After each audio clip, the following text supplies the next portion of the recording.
guys, and welcome to my channel. This is your girl Megan with Fit Financial Planning. Thank you so much for joining me. It's great to have you here. To all my new subscribers, hello and welcome. I'm glad you found this channel.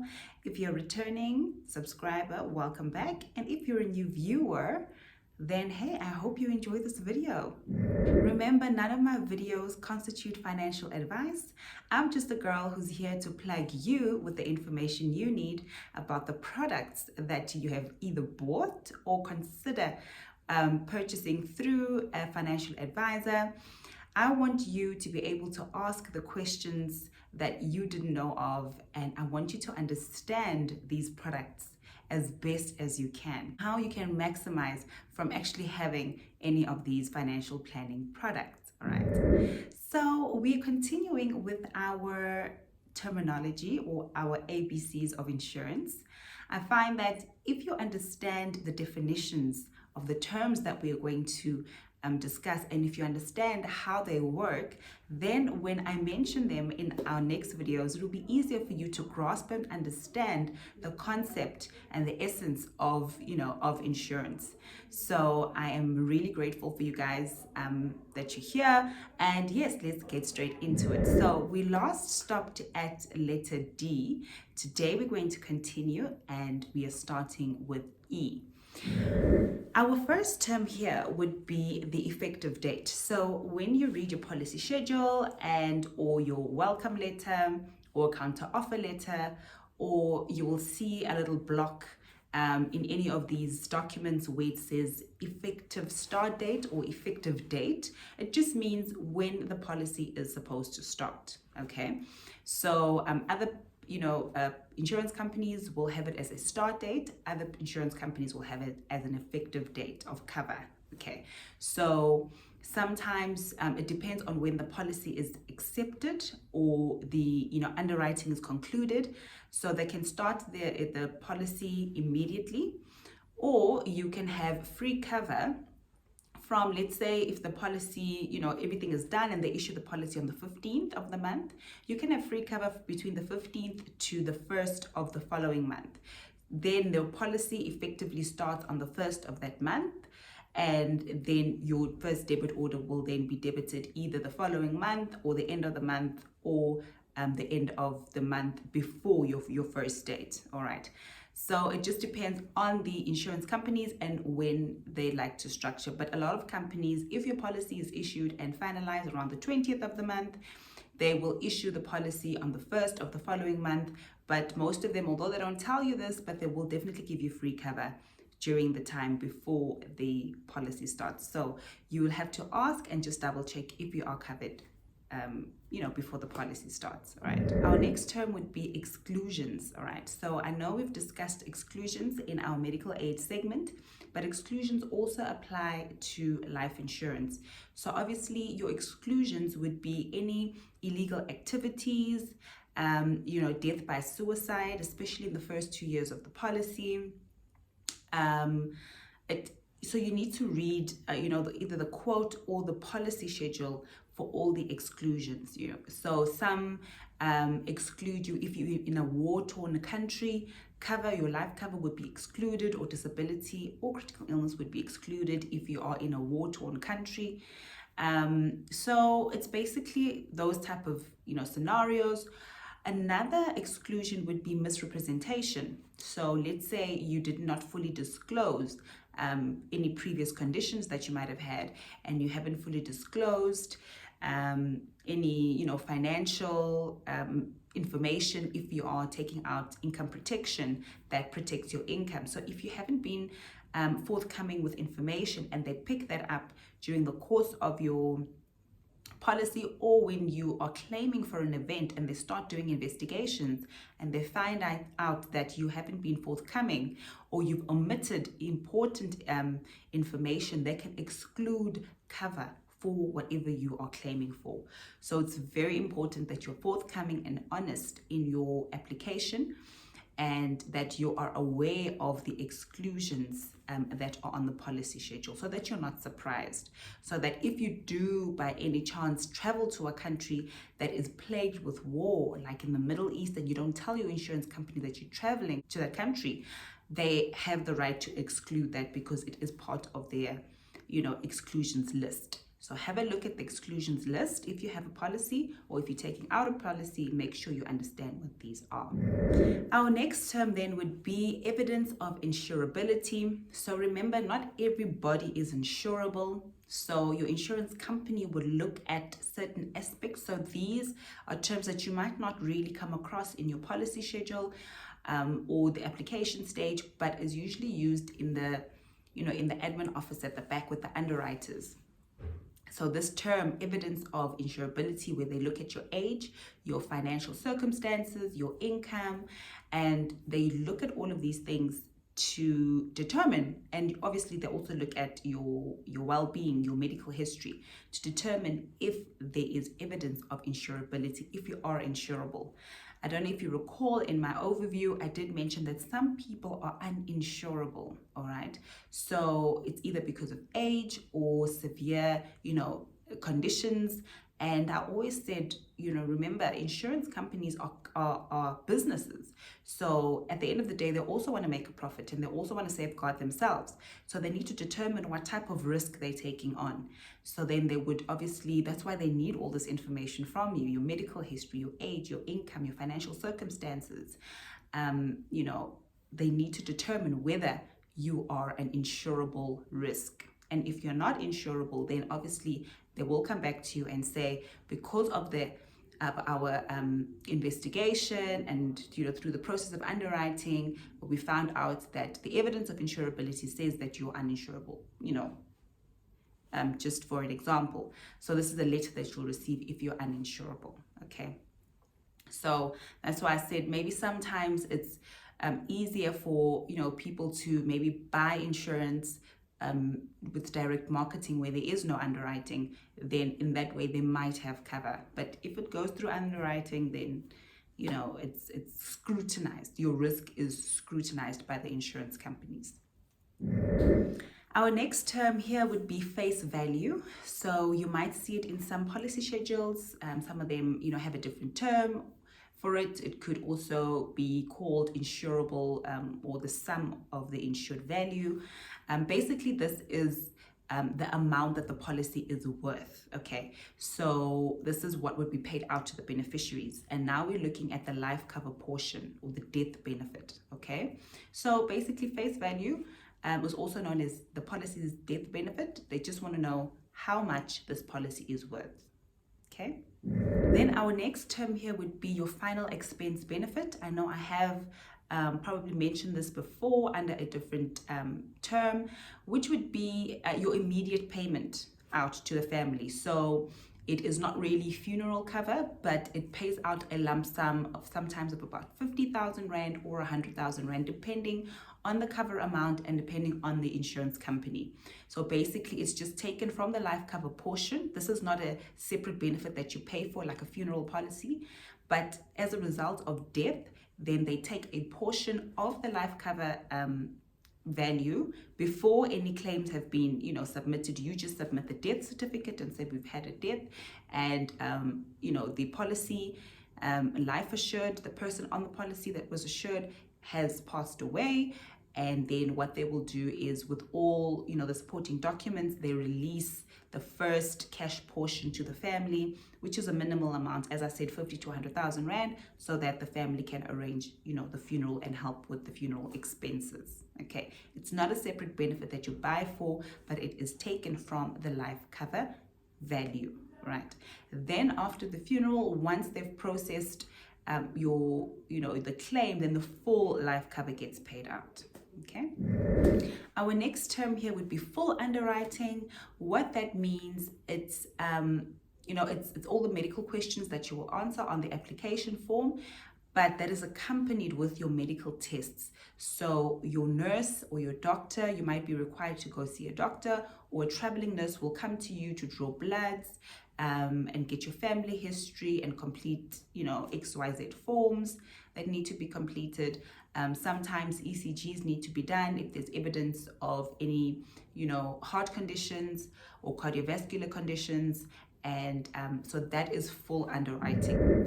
Our next term here would be your grace period. So your grace period would be a period when you have taken out the insurance and you have 30 days grace period where you can make any changes to your insurance benefits or to your cover. Should you feel that maybe you hadn't been upfront with disclosures, this is the time where you can actually say, listen, I need to disclose something that I might have not disclosed, or I thought it wasn't material enough for me to discuss. It is also a time for you to update any details that might have been captured incorrectly. It's also a time for you just to review your policy and make sure that you're happy with your policy. So usually insurance companies give you about 30 days grace period where any changes can be done without impacting the terms and conditions of your policy. So let's say you didn't disclose certain information and you're worried that you might have, they won't cover, or they might exclude this if you do cover at a later stage. At this point in time, you can't disclose what you did not disclose or what you were not sure of disclosing. Or you can actually change to say, if you feel that the premium is quite expensive, you relooked your budget and you really can't afford this premium, this is a grace period where we can go back to the drawing board and re-quote you and find out where can we change, what can we change on this policy to suit your needs. So this 30 days grace period is where any changes can be made to a policy without really affecting the underwriting or the terms and conditions of your policy. All right, so whatever policy you take, whether it's a short-term insurance policy or a long-term life insurance policy, always note that you'll have 30 days grace period. Even with investments, you can have 30 days grace period where any changes can be done to the investment if you feel that these are important and that need to change. Okay. Our next term here would be group life. I'm sure you have heard me mention group life before, especially in the overview. So group life is basically coverage that you have through your employer, okay? So you only have group cover when you join an employer group that has group cover, all right? Remember I said that with the benefits of having insurance or medical aid under your employer is because you join under the group, okay?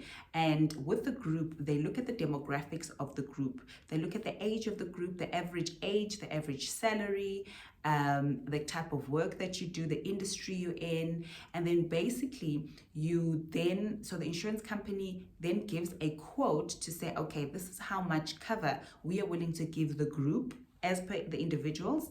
And also, this is how much the premium is going to be. So usually group life cover is much cheaper than, individual life cover. And the underwriting, or there's no underwriting, because remember, there's a concession. So meaning that even if it's an elderly person or a sickly person or a young person who has, pre-existing conditions, you're not discriminated against under the group life. Okay, and remember, I said in the last video, there's a term called continuation option. Remember, when you on group life, you always have the option then to take on this life cover in a personal capacity when you leave your company through the continuation option. Okay, so this is what you need to look at when you are under the group and when you take on group cover. Okay, and this forms part of the employee benefits, and obviously it's either a fringe benefit that is added to your cost to company. Okay, so this is one of the things that companies like having to attract talent, and also these are the type of things that if you're looking for employment, are you looking for a company that has these types of benefits that you can join under and also benefit from.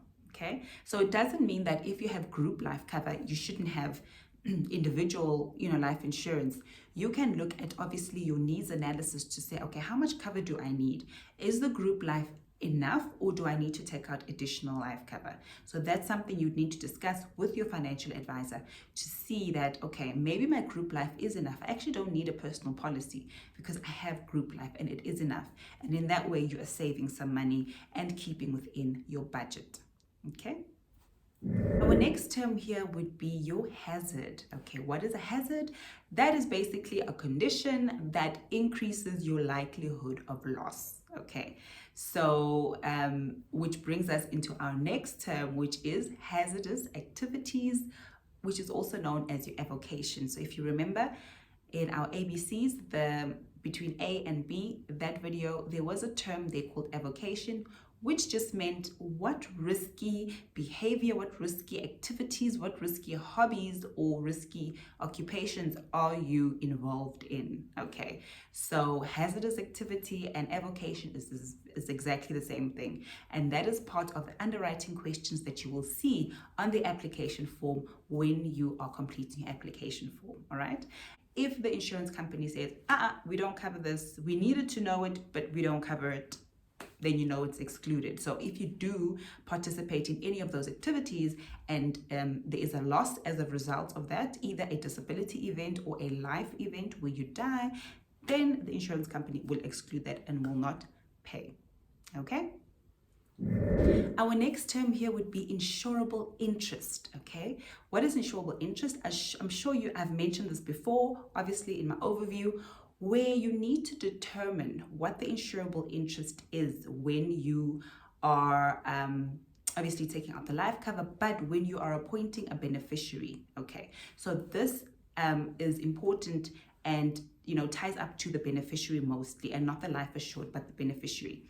So the person that you're going to put as a beneficiary needs to have financial dependence on the policy owner or the insured. Okay, because when you die as the insured, then the beneficiary is going to suffer loss because you are not there to provide as you were providing before. So which means that the beneficiary then has insurable interest, meaning that they need you while you're alive to, provide for them. So there is insurable interest. Okay. Also, remember I said with the child protector benefit in my last video that you cannot take out life cover on a child. Okay, because what is the insurable interest? So you're taking out life cover on a minor, on a child who does not earn an income and who does not support you financially. All right. So that's why then there's no insurable interest on that child's life. And it doesn't make sense for you as a parent to become a beneficiary on that policy because you are not financially dependent on your child, but your child is financially dependent on you. So it would be the other way around, where you as the parent would have the life cover, but your child would be insured or will be the beneficiary, or your husband or your father or your brother or your cousin or whoever it is that you want as a beneficiary. There should be insurable interest, a financial interest, to say that if the insured is not around anymore, I suffer loss as well. Okay, so that's basically what it means. Our next term would be insurance policy. I know this is like, hello, Megs, we know what insurance policy is, but if you did not know, an insurance policy, what I want to highlight here is that an insurance policy is a contract, okay? This is a contract between you as the life assured and the insurance company. And through this insurance policy, this is the contract that we both agreed upon, okay? Because underwriting was done, application stage was done, quote stage was done. We all accepted the terms and conditions. The policy started on the effective date. Now, this policy schedule is a contract. It is a legal document. That is something you need to understand and know and remember, okay? And then also on this contract, whoever is listed as a beneficiary on this policy document, the funds get paid out to that person. So you can't now go on your will and say, on this policy, I want a different beneficiary, where you have now agreed that on this, insurance product and the life cover here, this is the beneficiary. The insurance company will only pay out as per what is on the contract, which is your insurance policy, unless there is a contestation where whoever else wants to claim on this, you would need to contest it and go to court, and then it becomes a legal matter. Okay, so it's not just to say that they won't pay out.